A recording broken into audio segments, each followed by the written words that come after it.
Here's how you can turn on or off incognito mode in your mobile device. So for Google Chrome, what you want to do is to turn on the incognito mode, all you have to do is click on the three dots on the top right hand corner.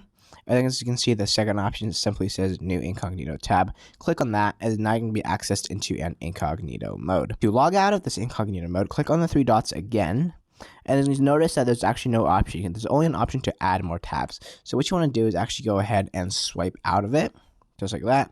Delete everything. Now if you swipe down on your phone, you can see that there's going to be an option that says close all incognito tabs. Simply click on that button, and then you have just automatically logged out of your incognito tab in your mobile device. As you can see over here, it's going to log into a random Chrome page. Now with YouTube Incognito, to log into Incognito, click on your profile picture on the top right hand corner. And as you can see, the second option, it says turn on incognito. And now you're going to be browsed in as an incognito mode on YouTube. So to turn off this incognito mode, it's going to be really simple. Simply just click on your profile page on the top right hand corner again. And then as you can see, the first option says turn off incognito mode. Just like that.